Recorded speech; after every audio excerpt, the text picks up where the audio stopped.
Bonjour, professeur Coste-Doigt. Merci d'avoir accepté de faire ce flash info sur hydroxychloroquine et grossesse. Vous avez contribué à la publication d'une mise au point dans Lancet Rheumatology. Enfin, la fin d'une controverse? Eh bien, j'espère. Donc, effectivement, que retenir en pratique? Donc, pour rappel, nous avons des recommandations. Alors, j'ai mis celle de l'EULAR, celle européenne, mais il y a des américaines, anglaises, qui disent toutes la même chose. Et globalement, l'hydroxychloroquine peut être utilisée pendant la grossesse. Nous avons la chance d'avoir en France le CRAT, le Centre de référence sur les agents tératogènes, qui nous donne des informations et qui nous avait déjà alerté sur un décret publié en 2017 qui disait que l'utilisation de certains médicaments et grossesse est danger ou interdit, avec un logo qui allait être apposé sur des boîtes de médicaments. Et ça représentait 70% des boîtes de médicaments, y compris l'aspirine 100 mg, qui est pourtant un médicament extrêmement utile pendant la grossesse chez beaucoup de femmes, et qui voit ce logo marqué interdit. Alors, sur l'hydroxychloroquine, tout est venu d'une mise à jour de l'Agence européenne du médicament. Donc, elles font des mises à jour. C'est une agence qui fait des mises à jour très régulièrement, ce qui est tout à fait normal. Ils ont intégré une nouvelle étude qui venait de sortir sur l'hydroxychloroquine sur une grande base de données américaine. Et ils ont mis en alerte que l'hydroxychloroquine pouvait être associée à un discret surrisque de malformation majeure, et que du coup, il fallait l'utiliser que si c'était il y avait un bénéfice par rapport à ce risque. Cette alerte est venue d'une unique étude qui est allée tout à fait contre les autres études qu'il y avait eu jusqu'à présent et une autre étude publiée derrière. En tout cas, l'EMA a considéré que ça n'était pas suffisamment fort pour entraîner une communication dans le grand public, et donc c'est resté très discret. Néanmoins, au niveau de l'agence de l'ANSM, il y a une alerte émise à ce moment-là. Donc l'ANSM a souhaité, elle, communiquer avec un communiqué qui était assez anxiogène pour les patientes, en disant que les enfants exposés à l'hydroxychloroquine pendant la grossesse de leur mère couraient un risque plus élevé de malformation grave à la naissance, sans du tout de mise en contexte pour expliquer que c'était juste sur une étude avec un surrisque tout à fait faible. Ceci a entraîné une lettre que nous avons écrite avec de très nombreuses sociétés savantes, la filière, des associations de patients, à la directrice de l'ANSM pour nous émouvoir de cette communication qui nous paraissait tout à fait contraire à l'intérêt des patientes, qui pouvaient être très inquiètes de lire cela alors que l'arrêt d'hydroxychloroquine entraînait un risque pour leur grossesse. Alors si on reprend plus en détail les choses, il faut savoir que d'abord, il y avait déjà eu des grossesses rapportées avec des effectifs effectivement pas suffisants, mais néanmoins des méta-analyses qui étaient déjà très rassurantes en termes d'innocuité de l'hydroxychloroquine. Et donc, on parle d'une étude américaine sur 2000 et quelques grossesses exposées à l'hydroxychloroquine comparées à celles non exposées. Donc, c'est des données de base de données. Et il y a très peu, il n'y a pas d'informations sur, par exemple, d'autres expositions chez ces patientes-là. Donc, ce qui était retrouvé, c'était un surrisque assez faible de 1,26 de malformation, surrisque qui n'existait pas quand la dose était à moins de 400 mg par jour. Et on parle de doses que les patients récupèrent à la pharmacie, donc en général, même quand on prescrit 400 mg par jour, comme il y a des oublis, des arrêts, on est en dessous de cette dose. Donc, dans l'immense majorité des cas, aucun risque particulier. Les auteurs concluaient eux-mêmes que ceci n'était pas du tout inquiétant, que le risque était faible et inférieur au bénéfice du traitement. On peut critiquer cette étude dans le sens où les malformations étaient plutôt orales et urinaires, mais sans qu'il y ait un type particulier de malformation qui soit décrit, ce qui va un peu à l'encontre d'une toxicité du médicament, qu'il n'y avait aucune information relative aux antécédents malformatifs familiaux, par exemple, parce que ces données n'étaient pas disponibles, et que finalement les anomalies décrites étaient avec des effectifs très réduits et des intervalles de confiance larges. Depuis, il y a une autre étude du même type sur également un très grand nombre de patientes exposées aux antipaludéens de synthèse, alors plus la chloroquine, mais qu'a priori plus toxique. Et parmi ces grossesses-là, on ne voit aucun surrisque chez les femmes qui sont exposées. Elles sont à 3,5% versus 3,7% chez celles non exposées. Donc vraiment pas de surrisque.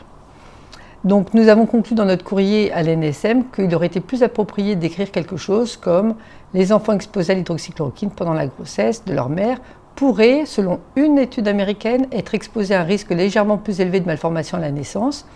Ce léger surrisque disparaît pour des doses d'hydroxychloroquine de maximum 400 mg par jour et n'est pas confirmé dans une autre étude. Il s'agit du seul faible signal de cette nature et la synthèse de toute la littérature sur ce sujet à ce jour ne le valide pas. Alors ça, c'était ce qui s'est passé en France, mais d'autres collègues dans d'autres pays se sont également émus de cette modification faite par l'Agence européenne du médicament, même s'il n'y avait pas eu de communication et s'il n'y a pas eu d'alerte dans les autres pays. Mais ceci nous a conduit à écrire un point de vue dans le Lancet Rheumatology, qui fait quand même 5 pages, avec un titre de couverture du Lancet qui disait que les régulateurs, donc la NSM par exemple, ont une responsabilité de donner une information complète, exacte bien sûr, et bien balancée entre tous les éléments sur le caractère d'innocuité, le risque et les bénéfices d'un traitement, et que donner juste le résultat d'une étude sans le mettre dans le contexte pouvait être tout à fait délétère, et on discutait les risques également pour les patientes. Voilà, donc ça, on concluait avec cet article par ce document ce qui pouvait être partagé avec les patientes, et ce qu'on pouvait être amené à leur dire. Voilà, et on espère que... Donc on a transmis ça bien sûr à la NSM. Le communiqué, le mal est fait, on va dire, mais ça permet également de pouvoir rassurer les patientes et leur montrer des données plus contextualisées. Parfait, merci beaucoup Nathalie. Donc c'est très clair, je pense que les patients et les patientes, surtout bien sûr, et les médecins peuvent être rassurés quant à l'utilisation d'hydroxychloroquine pendant la grossesse. Donc plutôt conseiller quand même des doses moins de 400 mg, ce qui permet d'être dans un risque non significatif. Alors de maximum 400 mg, une fois de plus, quand on prescrit 400 mg, presque aucun patient ne prend exactement tout son traitement tout le temps. Donc de toute façon, on est en dessous de ce seuil-là. Il faut faire attention parce qu'il y a eu effectivement aussi toute une controverse sur la posologie idéale d'hydroxychloroquine sur les dernières années, qui a conduit à des recommandations, à mon avis erronées, de baisser la dose d'hydroxychloroquine, la dose prescrite. Et ce qui a abouti, maintenant on commence à le voir, il y a des études qui sortent sur un surrisque de poussée, ce dont on pouvait se douter, mais également une étude qui montre un surrisque, qui montre que quand la dose d'hydroxychloroquine est trop basse, la survie n'est pas aussi bonne chez les patients.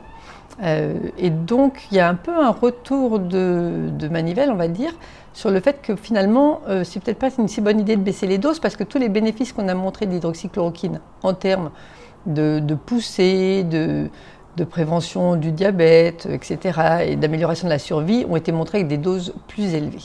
Bien, le rapport bénéfice-risque donc va dans le sens de l'utilisation de l'hydroxychloroquine. Même en dehors de lupus, je pense à ces femmes qui ont des anticorps anti-SSA, CSB, deux études rétrospectives sur des registres vont dans le sens que peut-être ça réduit le risque de bloc auriculoventriculaire. Donc, est-ce que ça justifie encore aujourd'hui de prescrire du Plaquenil chez ces femmes en prévention ? Alors ça, de toute façon, c'est une vraie question parce que je ne sais pas s'il faut le prescrire dans cette indication-là.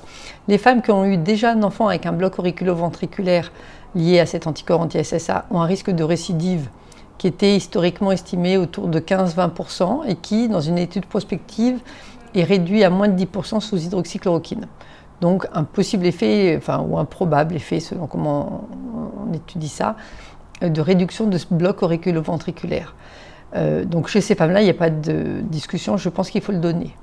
Maintenant, une femme qui aurait que l'anticorps anti-SSA et aucun antécédent et qui a donc un risque de l'ordre de maximum probablement 1%, lui donner l'hydroxychloroquine si elle n'a aucune indication maternelle, j'ai envie de dire d'ailleurs pourquoi sait-on qu'il y a le anti-SSA, mais c'est un autre sujet, c'est pas aussi évident. Alors si je ne le donne pas, c'est pas à cause du risque de malformation qui est de toute façon tellement faible que voilà. Mais le bénéfice, c'est quand même, si elle passe de 0,9% à 0,6% de risque, ça ne va pas être facile de l'évaluer. Mais bon, c'est chacun qui prend sa décision, qui en discute avec les patientes qu'il suit. Très très bien. Donc l'information a été envoyée à l'ANSM, on attend toujours le retour. Oui, on n'a pas beaucoup de retours. On a eu une fois un retour en nous disant qu'ils avaient bien reçu notre communiqué. Mais effectivement, on n'a pas vu de grands changements. On les avait interrogés aussi sur le fait que dans ce communiqué, il est dit qu'il faut suivre le bilan ophtalmologique des enfants. Or, ça a déjà été fait, on ne voit rien de particulier. Et il n'y a aucune société savante dans le monde qui recommande ce suivi. Donc c'est sorti un petit peu de nulle part, quelque part. Et ça a été maintenu dans le communiqué, c'est toujours présent. Eh bien, merci en tout cas d'avoir fait ce rectificatif pour nos patientes. Merci beaucoup.